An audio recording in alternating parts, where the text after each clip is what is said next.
ሰላም ጤና ይስጥልኝ የተወደዳችሁ የሮሃ ቤተሰቦች፣ ይህ ልዩ ዝግጅታችን ነው። በዛሬ ልዩ ዝግጅታችን ወቅታዊ ጉዳዮች ላይ ውይይት ለማድረግ የአማራ ፋኖ ብሔራዊ ኃይል የምስራቅ አማራ ምኒልክ እዝ የህዝብ ግንኙነት ኃላፊ ፋኖ አበበ ፈንታው አብሮኛለ። ከፋኖ አበበ ፈንታው ጋር በወቅታዊ ጉዳዮች ላይ አጠር ያለ ቆይታ የምናደርግ ይሆናል። እስከ ፕሮግራማችን ፍጻሜ ድረስ አብራችሁን ቆዩ።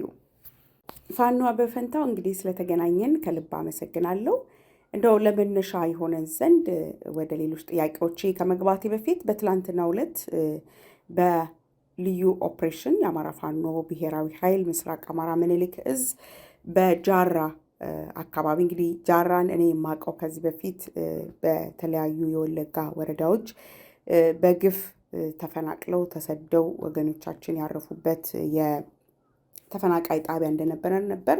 መጥቼም ተፈናቃዮችን ያገኘሁበት ሁኔታ ነበር። ከዛ በኋላ ግን ብልጽግና እንግዲህ የተለያዩ ወታደሮችን ሚሊሻዎችን የሚያሰለጥንበት ሆኖ ተገኝቷል። በትላንትናው ዕለት ደግሞ በእናንተ በተደረገ ልዩ ኦፕሬሽን የተለያዩ ድሎችን መቀናጀታችሁን ስትገልጹ ነበር። ያንንም በሚዲያዎች አይተናል፣ በቪዲዮዎችም አይተናቸዋል። ይሄ ጉዳይ ከተለያየ ፐርስፔክቲቭ ጥያቄዎችን እያስነሳ ነበር። አንዳንድ በሚዲያዎች ላይ በተለይ በሶሻል ሚዲያ ላይ ወንድሞቻችን ተገደሉብን የሚል ተቃውሞ እየወጣ እያየን ነበርና በዚህ ሂደት እንደው የእናንተ ሀሳብ እና ምላሽ ምንድን ነው? አመሰግናለሁ። መዓዛ።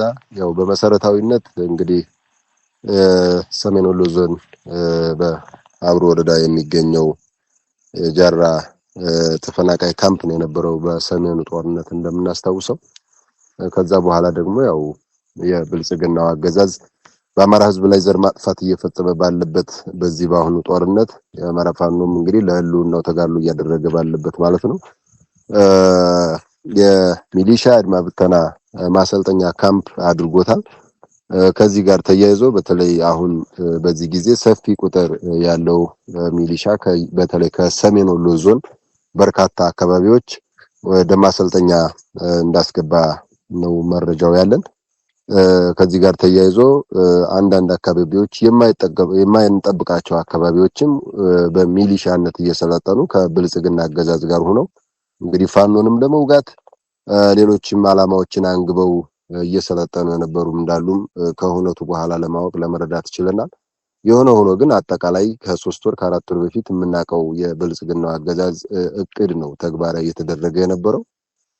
ሁለተኛ ሶስተኛ ዙርም ቀጣይነት ያለው ስልጠናዎች እንደሚካሄዱበት አጠቃላይ እናረጋ ከበደ እንደሚናገሩት በዚህ በአማራ ኃይሎች አማራውን በአማራ ለማስጨረስ በተለየ ኦሮሚያ ብልጽግና እየሄደ ያለበት ሁኔታ አለ። ታንካችን ሳይሆን ባንካችን ነው ያዋጣን ውጤት ያመጣልን በሚል ሚሊሻውና አድማ ብተናው ፖሊሱ የአማራ ካድሬ ሆዳም ካድሬው ላይ በጣም አበክረው እየሰሩ እንደሆነ ይታወቃል። ከዚህ ጋር ተያይዞ እኛም አቅደን በደንብ ተዘጋጅተንበት ስራዎችን እየሰራ እንደሆነ ይታወቃል። እንግዲህ በትላንትናው ዕለት መስከረም 5 ለ6 ንጋት ጀምሮ እስከ ጧት 12 ተኩል በጣም አጭር የሚባል ሰዓት የወሰደ ኦፕሬሽን በማካሄድ ማሰልጠኛ ተቋሙ ለሙሉ በመደምሰስ የሚሞተው ሞቶ የሚደመሰሰው የሚቆስለውም ቆስሎ የሚበተነውም ተበትኖ ከጥቅም ውጭ ያደረግነበትን ድል ያስመዘገበውና የሰራው ምስራቅ አማራ ኮራንድ በአርበኛ እንድሪስ ጉድል የሚመራው ባለሽርጡ ክፍለ ጦር ነው። ሌሎች የኮርና የክፍለ ጦር አመራሮችም በደንብ ተሳትፈውበታል። እጅግ የተሳካ የሚባል ስራ ነው የተሰራው። በዚህ ሂደት ውስጥ እንግዲህ እኛ ከብልጽግና አገዛዝ ጋር ሆኖ የአማራ ህዝብ ላይ ዘር ማጥፋት እየፈጸመ ያለን ማንኛውንም ኃይል እርምጃ እንወስዳለን የታወቀ ነው። ጅብ ከሚበላ በልተው ተቀደስ ነው። ስለዚህ በዚህ ሂደት ውስጥ ወንድሞቻችን ሞቱብን እያሉ አንዳንድ ማለቃቀሶች ነበሩ።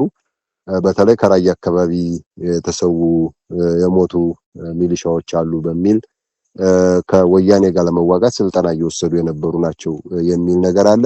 ከወያኔም ጋር ተዋጉ፣ ከብልጽግናም ጋር ተዋጉ፣ መቆም ያለባቸው ከፋኖ ጋር ነው ብለን እናምናለን። ትክክለኛው መስመር ትክክለኛው ሀዲድም የአማራን ህዝብ ህልውና የሚያረጋግጠውም አጠቃላይ የማንነት ጥያቄዎችን መመለስ የሚችለው የፋኖ ትግል ነው። በተለይ የራያ ህዝብ ደግሞ ከብልጽግና ጋር ሆኖ የሚያስመልሰው ጥያቄ እንደሌለ በተግባር ታይቷል። ባለፉት በሰሜኑ ጦርነት በኋላ እንግዲህ ሁለት ጊዜ ራያ ላይ የአማራ ክልል ብአዴን መዋቅር ወይም የአማራ ብልጽግና መዋቅር እንደተዘረጋ እናስታውሳለን። እሱም መዋቅር ፈርሷል።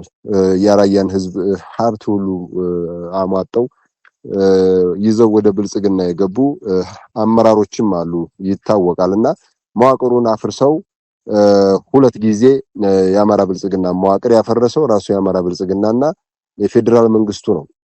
ስለዚህ ይሄ ሆኖ እያለ በመንገድ ነው የራያ ህዝብ ማንነቱን ሊያስመልስ የሚችለው ዘላቂ ለውጥ ሊያመጣ የሚችለው ከብልጽግና ጋር ቆሞ የሚለው በተግባር የታየ በምላሽ የታየ ነው። በርካታ የራያ ልጆችም ምስራቅ አማራ ቀጠና ሚኒሊክ ዕዝ ሀውጃኖ ክፍለ ጦርና ሌሎች ክፍለ ጦሮችንም ተቀላቅለው የህልውና ተጋድሎ እያደረጉ ያሉበት ሁኔታ ነው ያለው። በጣም የሚያሳዝነው በዚህ በተሰራው ኦፕሬሽን አገዛዙ በለቱ ነው ወዲያው እንግዲህ የደህንነት መስሪያ ቤቱና የክልሉ ብልጽግና ግምገማ ቁጭ ያለው።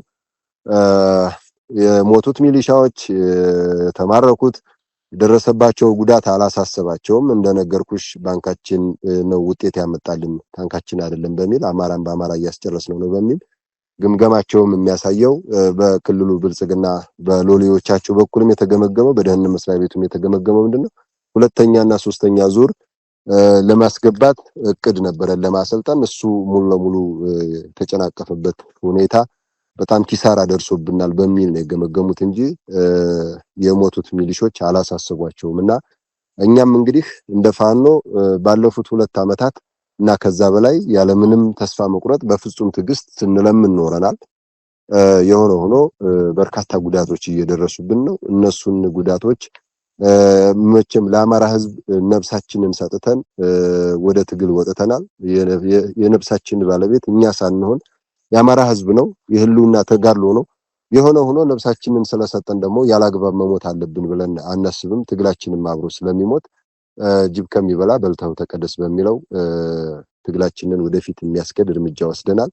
በዚህ ምንም ልንጸጸት አንችልም። 2 ዓመትና ከዛ በላይ በፍጹም ትዕግስት ለምነናል፣ ተው ብለናል። ከቻላችሁ ከፋኖ ጋር ሆናችሁ ወገናችሁን ነፃ አውጡ። የማንነት ጥያቄም ሌሎች ሁለንተናዊ ጥያቄዎች የሚመለሱት በፋኖ ትግል ነው ብለናል። የብልጽግናውን አገዛዝ በማስወገድ የአማራ ህዝብ በልኩ የስልጣንና ኢኮኖሚ ባለቤት በመሆን ዘላቂ ለውጥ የሚያመጣበትን ትግል ነው የያዘው። ተቀላቀሉ ብለናል። ካልቻላችሁ ደግሞ አርፋችሁ ተቆመጡ፣ በግብርና ሙያችሁ ተሰማሩ፣ ቤተሰባችሁን ምሩ፣ ህዝባችሁን አገልግሉ፣ በግብርና ሙያ ህዝባችሁን መግቡ የሚል ጥሪዎችን አድርገናል። ይህን ሁሉ ተላልፈው እንግዲህ እዛ ገብተው ስልጠና እየወሰዱ ባሉበት እርምጃ ተወስዶባቸዋል። ስለዚህ ይሄ በእንዲህ ባለበት ሁኔታ ማለቃቀሱ ምንም ጥቅም የለውም፣ ውጤትም የሚያመጣም አይደለም። ወደፊትም ማለቃቀሱ መፍትሄ አይሆንም። ሚሊሻም የሚሊሻ ቤተሰብም የሞቱባቸው ቀድመው ወደ ብልጽግና ሲገቡ ስለሆነ አሁንም ከብልጽግና አገዛዝ በመውጣት አርፎ የሚቀመጡበትን እድል ቢጠቀሙ ይሻላል። ወደ ፋኖ መግባት ካቃታቸው አርፎ እንዲቀመጡ እንመክራለን። ካልሆነ ግን ከወዲሁ አሁንም ማሳሰብ የምንፈልገው ወደፊትም እርምጃው ተጠናክሮ ይቀጥላል የሚል ጠበቅ ያለ መልእክት ነው ያለን። አጠቃላይ ሁነቱ ግን ይህንን ነው የሚመስለው። ጠቅለል ባለ መንገድ የራያም ህዝብ ይሁን የአማራ ህዝብ ነፃ መውጣት የሚችለው በፋኖ ትግል በፋኖ የትግል መስመር ነው እንጂ ከብልጽግና ጋር ቆመው የሚፈቱት የራያ ህዝብ ጥያቄ እንደሌለ ለዚህ ለሚያለቃቅሱት የራያ ህዝብ ለሆነም ተቆርቋሪ ነኝ ለሚልም መልእክታችንን ማስተላለፍ እንወዳለን። በተለይ እኛ እንደ ምስራቅ አማራ ፋኖ በነባሩ በጣም በርካታ ዋጋዎችን ከፍለናል። በጣም በርካታ ጀግኖችን በመቶ ሚሊዮን ሀብት ያላቸው ወንድሞቻችንን በዚህ ትግል ገብረናል። በሰሜኑ ጦርነት ከኛ በላይ ዋጋ ከፍለዋል ማለትም አይቻልም። እኛም ዋጋ ከፍለናል። የማንነት ጥያቄው ስለሚመለከተን ህዝባችን ወገናችን ስለሆነ ብዙ ዋጋዎችን ከፍለናል፣ ወደፊትም እንከፍላለን። ያላግባብ ግን ደግሞ ይህንን ባላከበረና ዋጋ ባሳጣ መንገድ ከጠላት ጋር ሆነው ሊወጉን ስልጣን እየወሰዱ በነበሩበት ሁኔታ ማንኛውም አማራ ላይ ወደፊትም እርምጃ እንወስዳለን፣ አጠናክረን እንቀጥላለን የሚል መልእክት ነው ያለን። አመሰግናለሁ። መልካም። ይሄ ጉዳይ ከተነሳ አይቀር አበበ አንስተው እንድታልፈው የምፈልገው በተለያየ ሁኔታ ላይ ከዚህ ከትላንትና ኦፕሬሽን ጋር ተያይዞ በተለያየ ቦታዎች ላይ እንግዲህ አፈሳዎች ይካሄዳሉ። የብልጽግና ሰራዊት እያፈሰ የሚወስዳቸው ወጣቶች አሉና እንግዲህ ከሁለት ያጣ የሆኑ ቤታቸውም ተቀምጠው መኖር አልቻሉም። እንደገና ታፍሰው ሄደውም ደግሞ በእንዲህ አይነት ሁኔታ እየተገደሉ ያሉ አሉ እና ለእነዚህ ወጣቶች እንግዲህ የብልጽግና አፈሳ ለሚደረግባቸው ወጣቶች የምታስተላልፈው መልእክት አለ ወይ? ይህንንስ ጉዳይ እንዴት ታየዋለህ? ከአፈሳ ጋር ተያይዞ ሳይፈልጉ ነው የተቀላቀሉ ያሉት የሚል ጥያቄ ስለሚነሳም ጭምር ነው። አመሰግናለሁ። በመሰረታዊነት ታፍሶ የገባ ጃራ ማሰልጠኛ ጣቢያው ላይ ታፍሶ የገባ ሚሊሻ የለም። ለ7000 ብር ደሞዝ ለሆዱ ብሎ ነው የገባው። በተሳሳተ አጀንዳ በተሳሳተ ዓላማ እዚህ አሁን የናንቺ በመናደርገው ቃለ ምልልስ እማላነሳው ሌላ ጊዜ ወቅቱን ጠብቆ የማነሳው አንድ ትልቅ አጀንዳ አለ። እሱን አጀንዳ የዛሬ 3 ወር 4 ወር እንደ ትግል እንደ ድርጅት እናውቀዋለን። በዛ ስሁት አጀንዳ ውስጥ ገብተው እዛ ማሰልጠኛ የገቡ አካላቶችም እንዳሉ እናውቃለን። በደንብ ታስቦበት ታቅዶበት እንደ ድርጅት ተመክሮበት የተሰራ ስራ ነው።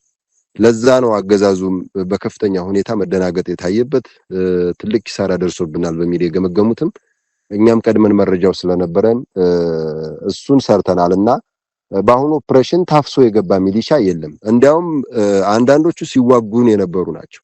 በጣም ከበርካታ የሰሜን ወሎ ዞን ወረዳዎች የመጡ ናቸው። ውጊያም ላይ የነበሩ አዲስ የገቡትን ስነልቦናቸውን የመስለብ የተሳሳተ አጀንዳ እንዲሸከሙ ለማድረግ የገቡ ለተሐድሶም ጭምር የገቡ ጭምር በዚህ ጥቃት የሞቱ አሉ ማለት ነውና ይሄ የተሳሳተ ነው። ታፍሶ የገባ የለም። እዚህ ላይ እየታፈሰ ለሚገባው ወጣት በተለያዩ የመከላከያ ማሰልጠኛ ካምፖች እየሄዱ እየታፈሱም ይሰለጥኑ አሉ።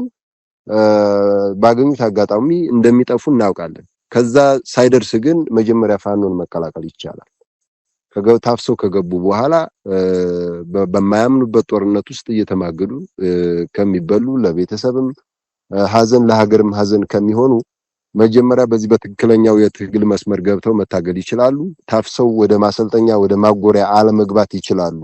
እየፈራ መሐል ሰፋሪ የሆነ ፈራተባ ያለ እየተበላላለው ወጣት አሁንም አረፈደም ጊዜው ከቻለ ፋኖን እየተቀላቀለ የህልውና ትግሉን ማሳለጥና ነፃነቱን መጎናጸፍ የሀገሩ ባለቤት መሆን ይችላልና ከዚህ ጋር ተያይዞ ማስተላለፍ የምፈልገው መልእክት ይሄንን ነው። አመሰግናለሁ።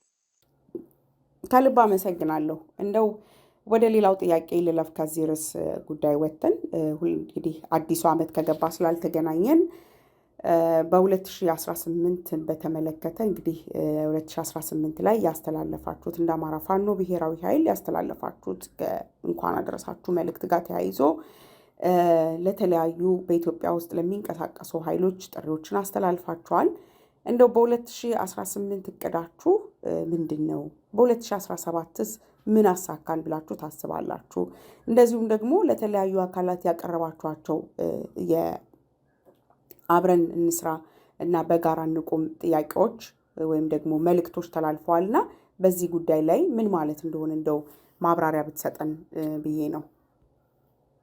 አመሰግናለሁ ማዛ። እንግዲህ በ2017 ባለፈው ዓመት በርካታ ስራዎችን ሰርተናል። በተለይ በወታደራዊ ክፍሉ በኩል በጣም ጠንካራ ስራዎች ተሰርተዋል ብለን እናስባለን።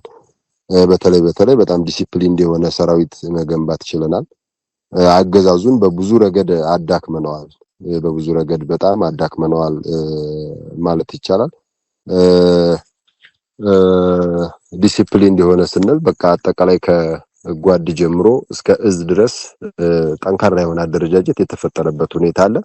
መሪ ድርጅት ፈጥረናል። የአማራ ፋኖ ብሔራዊ ኃይልን አገዛዙን በተለይ ሰራዊቱን በማፍረስ ረገድ በውጊያም ከውጊያ ውጭም በጣም ጠንካራ ስራዎችን ሰርተናል። በዓለም አቀፉ ማህበረሰብ ዘንድ በጣም ዲሲፕሊንድ እንደሆነ የሚታወቅ መሰረተ ልማት የማያወድም ባንክ የማይዘርፍ ንጹሃንን የማይበድል እውነተኛ የፍትህ ሰራዊት እንደሆነ ያሳየንበት አመት ነውና ባለፈው አመት በተለይ በወታደራዊ መስኩ ረገድ በጣም በርካታ ስራዎች ሰርተናል። እነዚህ የሰራናቸውን ስራዎች ደግሞ በዓለም አቀፉ ማህበረሰብ ዘንድ እንዲታወቁ የማድረግ የዲፕሎማሲ ስራም ጥሩ ስራዎች ተሰርተዋል ብለን እናምናለንና ዓለም አቀፉ ማህበረሰብ በተለይ ፋኖን ከስሪቱ ጋር ተያያዥ እንደሆነ ከቀደመው ጊዜ ጋር አሁንም የሚመጥን ሰራዊት እንደሆነ እውነተኛ የፍትህ የነጻነት የእኩልነት ሰራዊት የሰርቫይቫል ራሱን እየተከላከለ ያለ ህዝብ ሰራዊት መሆኑን ያሳየንበት አመት ነው።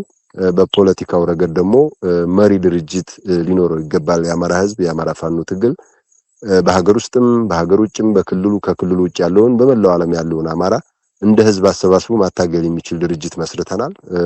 ስለዚህ ይሄንን ከሰራን በዚህ በያዝነው ዓመት ደግሞ በተለይ መሪ ድርጅቱን መሪ ተመሪ ኑሮት ዓለም አቀፉ ማህበረሰብ ኢትዮጵያ ውስጥ አማራውን ህልውና አረጋግጠን ከሁሉም ኢትዮጵያውያን ጋር ሆነን ኢትዮጵያ ውስጥ የተረጋጋች ሀገር ለማድረግ ከሁሉም ኢትዮጵያውያን ጋር በልካችን ስልጣን ተካፍለን ሀገራችንን መምራት የምንችልበት የምስራቅ አፍሪካን ቀጠና ደግሞ የተረጋጋ እና የዓለም አቀፉ ማህበረሰብ የአይን ማረፊያ ነው አካባቢው። ከዚህ አንፃር በጣም የተሻለ ኃይል ሆኖ እንዲወጣ ፋኖ በርካታ እቅዶችን አቅደን እየሰራን ያለንበት ሁኔታ ነው ያለው። ከዚህ አንፃር ይህንን የማሳካት እቅድ አለን። በዋናነት ደግሞ በ2018 ዓመተ ምህረት የብልጽግናውን አገዛዝ ሙሉ ለሙሉ የመገርሰስ እቅድ አቅደን እየሰራን ያለንበት ሁኔታ ነው ያለው።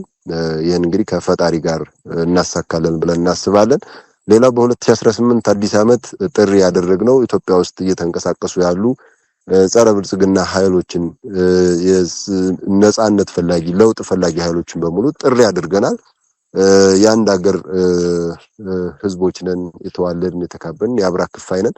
ከዚህ አንፃር የፋኖን ትግል እንዲቀላቀሉ ከፋኖ ትግል ጎን እንዲቆሙ አጠቃላይ የብልጽግናውን አገዛዝ ለመገርሰስ ሁሉም በሚችለው መንገድ ተሳትፎ እንዲያደርግ ጥሪ አድርገናል። በተለይ ደግሞ ከፋኖ ትግል ጎን ለጎን ብልጽግና አለ ማለት አይቻልም። በተለይ ትግራይ ላይ የለም፣ ኦሮሚያም ላይ እንደሚታወቀው ግጭቶች ጦርነት ያለበት ሁኔታ ነው ያለው።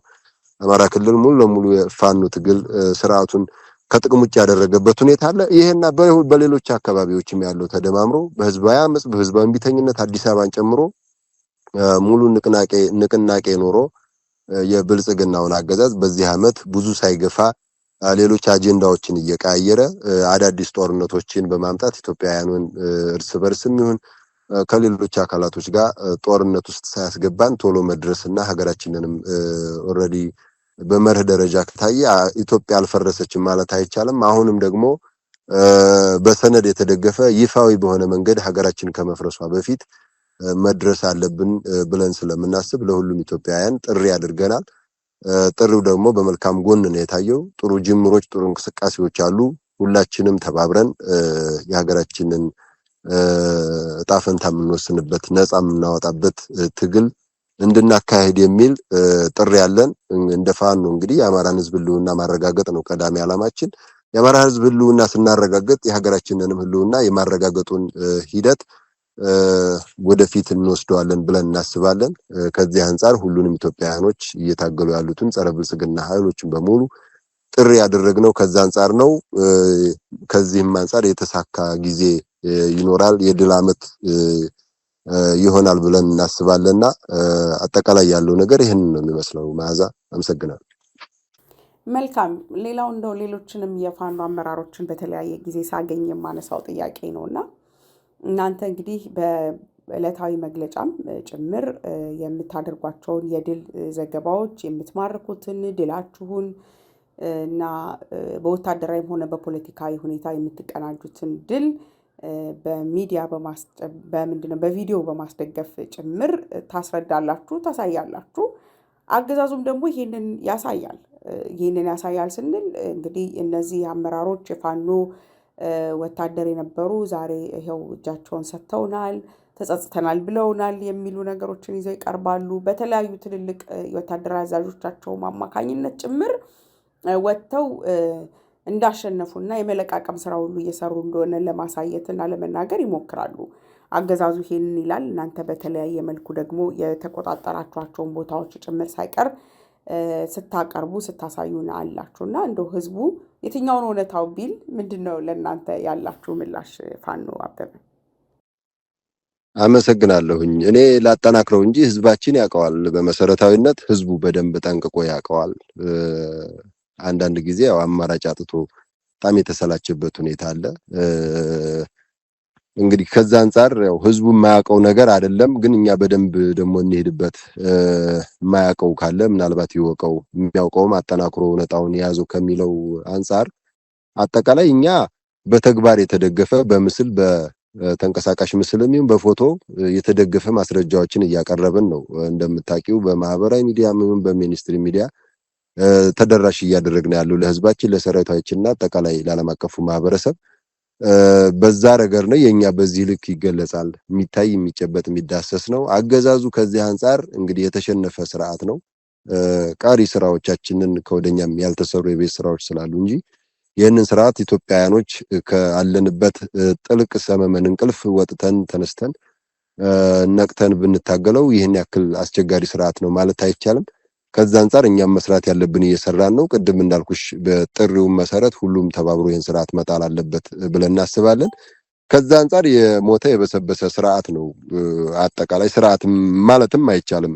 የተቃወሰ ስርዓቱ የተዛባ በጣም የታመመ ራሱ መቆጣጠር የማይችል አገዛዝ ነውና ከዛ አንፃር ያለው አማራጭ ምንድነው? የሐሰት ፕሮፓጋንዳ በጣም ይሰራል። ውሸት ሲደጋገም እውነት ይሆናል በሚለው ስልት በጣም በርካታ ስራዎችን ይሰራ። ህዝባችንን ሲያደነቁር፣ ዓለም አቀፉ ማህበረሰብን ሲዋሽ፣ ራሱን ሲያታልል የሚውል የሚያድር የሚሰነብት ስርዓት ነው። እንግዲህ ባለፉት 2 ዓመታትና ከዛ በላይ ይሄ በተግባር የታየ ህዝቡም የሰለቸበት ሁኔታ ነው ያለው። የሆነ ሆኖ ግን ማረኩኝ እያለ መሳሪያ የሚያሳየው ሰራዊት የሚያሳየው ሂደት በቅርቡ እንኳን ስናስታውስ ኮምቦልቻ ላይ በተካሄደ አንድ አንድ ድራማ አንድ ትዕይንት ምንድነው ያደረገው? ከደሴ ከኮምቦልቻ ከተለያዩ አካባቢዎች ከብዙ ቀጠናዎች ማለት ነው ሚሊሻዎችን በመኪኖች አጓጓዘ። ኮምቦልቻ አካባቢ ማጎሪያ አለ፣ እዛ ወሰዳቸው። ሁሉም ስልጠና ተሰጠው፣ በደንብ ተነገረው። ወደ ተዘጋጀው ቦታ ገባ። መሳሪያ ከደሴም ከኮምቦልቻም ከግምጃ ቤት ነው የወጣው። ከመከላከያም ከሚሊሻም ከአድማ ግምጃ ቤት ወጣ። እውነታ ይኖራቸዋል ተብሎ የሚፈለጉ መሳሪያዎችን በሙሉ በፋኖ እጅ ያሉትን በተለይ ነባር መሳሪያዎችንም የጥንት መሳሪያዎችንም አሁን ላይ ያሉ መሳሪያዎችንም የቡድን መሳሪያም የነፍስ ወከፍ መሳሪያዎችንም አከማቹ፣ ደረደሩ። የመጡ ሚሊሻዎችን አድማ ብተናዎችን እንደዛ አድርገው ፋኖ እጅ ሰጠኝ በሚል እና የአካባቢው የግል ታጣቂም የአካባቢው ሚሊሻም በዚህ ዘንድ እጅ የሚሰጠው እጅ ሰጠኝ ከብልጽግና ጋር ሆኖ ደግሞ ፋኖን የሚታገለው በጋራ በዚህ ደረጃ ነው በሚል የሰራበትን ሁኔታ እናስታውሳለን። እና ይሄንን ያገዛዙ ሰዎች ናቸው በጣም በሚያሳዝን ሁኔታ ይሄን ስሩ እየተባልን ነው፣ ባካችሁ የምታደርጉትን አድርጉ በሚል ነው መረጃ ያደረሱና አጠቃላይ አንዱ በዚህ መንገድ ነው ድራማ እየተሰራ ያለው። ውሸት ሲደጋገም እውነት ይሆናል እያለ ራሱን እያታለለ ያለው አገዛዙ። ሌላኛው ነገር ፋኖ በጣም በሀገር ውስጥም ይሁን በዓለም አቀፉ ማህበረሰብም ዘንድ ከፍተኛ የሆነ ቅቡልነት አለው። ከዲሲፕሊን አንፃር የፍትህ ሰራዊት ነው ተብሎም የተመሰከረለት ሰራዊት ነው የፋኖ ሰራዊት ይታወቃል። ይሄንን ለማጥፋትና ከህዝብ ለመነጠል ሌላ ስዕል ለመስጠት በጀት በጅቶ ትጥቅ አስታጥቆ መሳሪያ ሲዞ ወደ ትግል ሜዳው ያስገባቸው የራሱ ፋኖ መሳዮች አሉ። እነሱ ፋኖ መዋቅሩን እያጠናከረ ሲመጣ አደረጃጀቱን እያጠናከረ ሲመጣ ከጓድ ጀምሮ እስከ እዝ ድረስ የእዝ ሰንሰለቱ ጠንካራ ሲሆንና አጥፊውን እየለየ ሲመጣ እነዛ አካላቶች መሬት ላይ መንቀሳቀስ የሚችሉበት እድል ስለሌለ ተመልሰው ወደ ቤታቸው ወደ ብልጽግና ሲሄዱ እጅ ሰጡኝ በማለት ፋኖ እየሰለቸ እጅ እየሰጠኝ ነው በሚል ድራማ የሚሰራበት ሁኔታ አለና እነዚህና መሰል ስራዎችን እየሰራ በፕሮፓጋንዳ በሐሰት ትርክት በሐሰት ፕሮፓጋንዳ ራሱን እያታለለና ጊዜ እየገዛ ያለበት ሁኔታ ነው እንጂ ያለው ከኛ ጋር የሚነጻጸርና ትይዩ የሚሆን ሆኖ አይደለም። አጠቃላይ ግን እያደረገ ያለው ነገር ይሄንን ነው የሚመስለው። ማዚ እንደው በመጨረሻ እንደ መውጫ እንዲሆነ ላነሳው የፈለኩት ጥያቄ ከዚህ በፊትም በሚዲያ ላይ ምላሽ ስትሰጥበት ሰምቻለሁ። እንግዲህ አሁን ግን ደግሞ ከግድቡ መመረቅ ጋር ተያይዞ በሰፊው እንደ ፕሮፓጋንዳ እየተሰራበት አጀንዳ የሆነ ያለው ነገር አብይ አህመድ ግድብ ሰርቶ ሰጥቶናል፣ አሁን ደግሞ ወደብ ሊያመጣልን ነው የሚል አብይም እኔ ወደብ ላመጣላችሁ ነው አብራችሁ ይቆሙ የሚል ጥሪ ያስተላልፋል። የብልጽግና የሚዲያ ሰራዊትም ነገሩን ከብሔራዊ ጥቅም ጋር በማያያዝ ሁሉም ህዝብ የህልውና ጥያቄ አለብኝ ምናምን የሚል ጥያቄ ሁሉ ማንሳት አይጠበቅበትም፣ ወደብ ሊያመጣልን እስከሆነ ድረስ በጋራ መቆም አለብን ያለ ነው። እንግዲህ ወደብ ላመጣላችሁ ነው መባሉንስ እንዴት ታዩታላችሁ? በፕሮፓጋንዳ ደረጃ የሚዘመተውንስ ነገር እናንተ በምን መልኩ ነው የምታዩት? ለዚህ ያለህ ምላሽስ ምንድን ነው? አመሰግናለሁኝ። ጥሩ ጥያቄ ነው። በመሰረታዊነት ኢትዮጵያ የመፍረስ አደጋ ላይ ያለች መፍረስ የተጋረጠባት ሀገር ናት። እንዳልኩሽ በመርህ ደረጃ ስታየው ፈርሳለች የምትባል ሀገር ነች። የሆነ ሆኖ ቅድም እንዳልኩት በማስረጃ በሰነድ ፈርሳለች ለማለት ብቻ እሱ ይቀረናል ብዬ አስባለሁ። ከዛ በዘለለ ካየነው ግን ዜጎቿ በሰላም ወጥተው በሰላም የማይገቡባት በጣም በበርካታ መመዘኛዎች እንደ ሀገር እየቀጠለች ነው ማለት የሚቻልበት አይደለም። ብሔራዊ ጥቅሟ የተከበረች ሀገር አለችም። ዳር ድንበሯ የተከበረች አይደለችም። ማንም እንደፈለገ የሚገባ የሚወጣበት የፈለገውን የሚያደርግበት አገዛዙም ደግሞ ለውጭ ጠላቶች ጭምር ወረራ እንዲፈጽሙ ጭምር ኢንቫይት የሚያደርግ አገዛዝ ነውና ከዚህ አንፃር ከውጭ ጠላቶች ጋር ሆኖ በራሱ ህዝብ ላይ ድሮን እያዘነበ ያለ ስርዓት ነው። መድፍና ታንክ ተጠቅሞ እየጨፈጨፈ ያለ ወገኑን እየጨፈጨፈ ያለ ስርዓት ነው። ከዚህ አንፃር እንደ ሀገር ኢትዮጵያ የሚያስፈልጋት እንደ ሀገር መቀጠል፣ ሰላም፣ ዜጎቿ በሰላም ወጥተው የሚገቡባት ሀገር እንድትሆን መጀመሪያ እሱ ላይ ነው ስራ ሊሰራ የሚገባው። ሁሉንም ኢትዮጵያውያን ማዕከል ያደረገ ስርዓት ያስፈልጋታል። እሱን ለማድረግ ነው እኛ ትግል እየታገልን ያለነው። ይሄ የሚያስፈልጋት ሀገር ሆና እያለ የብልጽግናው ፋሽስቱ አገር አፍራሹ አገዛዝ ወደብ ላመጣ አባይ ግድብን ገደብኩት ሌላም ነገር እያለ ያለበት ሁኔታ አለ። አባይ ግድብን ጉዳይ አገሩ ኢትዮጵያውያን የሚያውቁት ነው። የኢትዮጵያውያን ሀብት የፈሰሰበት ነው። እሱ እውነታ እንዳለ ሆኖ አሁን ወደ ወደቡ ጉዳይ ስንመጣ የወደብ ጉዳይ አጠቃላይ በዚህ ወቅት ኢትዮጵያውያን በተለይም እኛ እንደፋኑ የአማራ ህዝብ ቀዳሚ አጀንዳችን አይደለም። ህልውናችንን ማረጋገጥ የምንችልበትን ትግል ነው ያዝነው። ከህልውና ማረጋገጥ በኋላ የሀገር ባለቤት መሆን፣ የሀገራችን ኢትዮጵያ ባለቤት መሆን፣ ከዛ ደግሞ ትክክለኛ ለሁሉም ኢትዮጵያውያን የሚመጥን ስርዓት መዘርጋት በቅደም ተከተል ዓላማ አድርገን እየታገልን ያለንበት የትግል መንገዳችን ነው። ሌላው መታወቅ ያለበት ነገር ወደብ ለማግኘት የሚሆን ወደብ ለማምጣት ጦርነት ውስጥ መግባት ያስፈልጋል ብለን አናስብም። እንደፋኑ በመሰረታዊነት መታወቅ ያለበት ሀቅ ወደቡ ያለው ወገን ጋር ነው። የአብራካችን ክፋይ ከሆነ ህዝብ ጋር ነው ያለው። ጦርነት ውስጥ የሚያስገባን ጉዳይ የለም። ኤርትራ ጋር አይደል? ኤርትራ እኮ የኢትዮጵያ አካል የነበረች ሀገር ነች። ዘረኞች ግፈኞች ዛሬ ስለከፋፈሉን ስለለያዩን ራሷን የቻለች ሀገር ሆናለች። ህዝቡ የወደደውን እያደረገ ነው። ህዝቡ የወደደውን ልንወድ እንችላለን የሀገሪቱ ነባራዊ ሁኔታ ስለሚያስገድድ። ከዛ ውጭ ግን የተዋለደ የተካበደ የአብራክ ክፋይ የሆነ ህዝብ ነው የኤርትራና የኢትዮጵያ ህዝብ። ጦርነት ውስጥ የሚያስገባ ነገር የለም። ምንም የሰላም መንገዶች አልተሞከሩም። የተሞከረ የሰላም መንገድ በሌለበት ሀገራችን ኢትዮጵያ እንደ ሀገር መጀመሪያ የሚያስፈልጋት ሰላም፣ ሀገር ሆና መቀጠል፣ ህልውናዋን ማረጋገጥ። በተለይኛ እንደፋኑ የአማራ ህዝብ በቀዳሚነት የሚያስፈልገው በህይወት መኖር ነው። ሁለንተናዊ ህልውናው እንዲረጋገጥ ነው የምንፈልገው። ከዛ ቀጥሎ ደግሞ የሀገሩ ኢትዮጵያ ባለቤት እንዲሆን አማራን በአማራነቱ የምታከብር ሀገር እንድትሆን ስርዓት እንዲፈጠር አማራ በአማራነቱ የማይሳደድባት አንገቱን እየተቀላ የማይሞትባት ሀገር ኢትዮጵያን ማምጣት ነው የምንፈልገው። ለአማራው ብቻ ሳይሆን ለሁሉም ኢትዮጵያውያን የምትበጅ ሀገር ማድረግ ነው። ሀገር ሆና ስትቀጥል እንዳልኩት በቅደም ተከተል ህልውናችንን ካረጋገጥን በኋላ ነው ስለ ሀገር እያወራሃለሁትና ከዛ በኋላ ነው እንግዲህ የወደብ ጉዳይም ሌሎች ጉዳይም የሚመጡትና የወደብ ጉዳይም ቢሆን ቅድም እንዳነሳሁት በመሰረታዊነት ወደቡ ያለው ወገን ጋር ነው። የአብራካችን ክፋይ ከሆነ ህዝብ ጋር ነው ያለው። በሰላማዊ መንገድ መሄድ እየተቻለ ጦርነት የተመረጠው አብይ አህመድ ጦርነቱን ለሌላ ዓላማ ስለሚፈልገው የውክልና ጦርነትም ስለሆነ የሌሎች ኃይሎች ፍላጎት ስለሆነ ለነዛ ኃይሎች ፍላጎት ሲል ነው ወደብ አመጣለሁ እያለ ለኢትዮጵያ ህዝብ ጦርነት ለመማገድ አዲስ አጀንዳ እየፈጠረ ያለውና ኢትዮጵያውያን ይህንን ነገር ባንክሮ በጣም ሊመለከቱት ይገባል። ከዚህ ሁሉ ነገር ሳይደርስ ስርዓቱን መገርሰስና መጣል የታሰበውን ጦርነት ማስቀረት በጣም እጅግ አስፈላጊ ነው ብለን እናስባለንና በጥቅሉ ግን አብይ አህመድ ወደብ ሊያመጣ ሳይሆን አዲስ እሳት ሊያመጣብን አዲስ የእርስ በርስ ጦርነት ሊያመጣብን መሆኑ ሊታወቅና የኢትዮጵያ ህዝብ ሊገነዘበው ይገባል ብለን እናስባለን። የሆነ ሆኖ እኛ እንደ አማራ ፋኖ የአማራን ህዝብ ህልውና ለማረጋገጥ ነው እየታገልን ያለነው።